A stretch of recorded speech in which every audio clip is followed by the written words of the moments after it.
With spring officially upon us, so too is the time to go outside and revive the garden, the backyard, and your outdoor spaces. Gardening and outdoor expert Jim Carlton joins us today with the latest and greatest in gardening for 2023. Jim, thanks so much for joining us.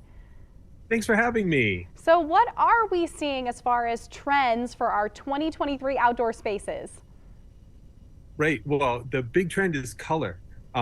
We've got everything from unconventional blues, robin's egg blue, teal, even lavender, through the pinks. They're really big. The bold, fiery magenta, all the way down to soft pastel pink. And then we have some outliers. Blood orange and green are really big this year.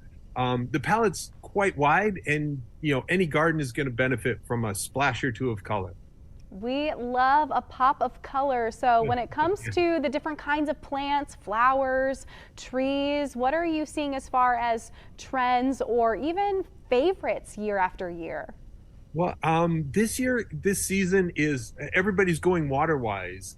People are xeriscaping. That is, they're using local species of plants to be sure that it uses appropriate amounts of water and really tolerates heat and that kind of thing.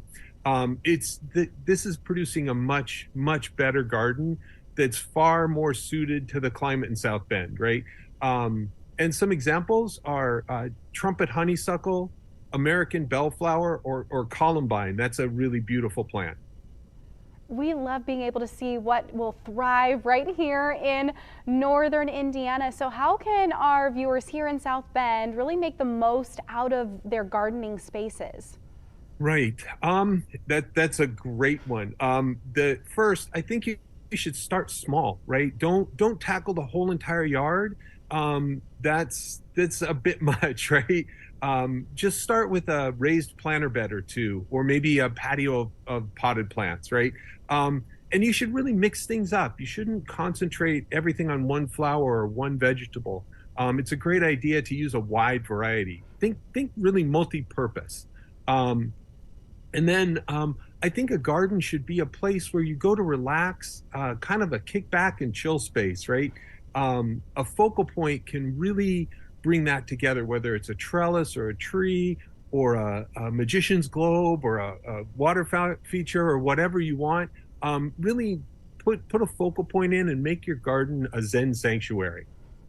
Jim, I love that you said start small because self-admitted, gardening is not my forte. It can be very time consuming for those that are busy, but we still want to enjoy. So how can we tackle some of those projects, still bring some beauty into our spaces, but also save on our time?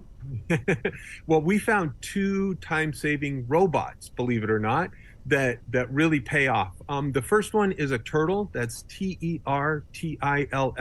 That's a small solar-powered robot that weeds your garden or your vegetable patch.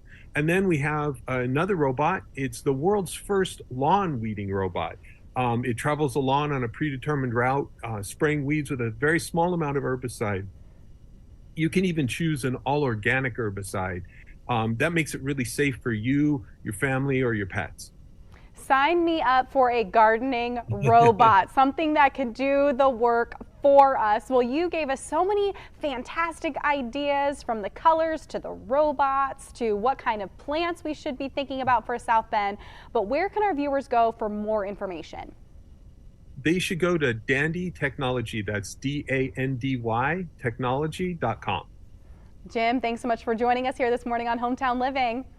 Thank you very much.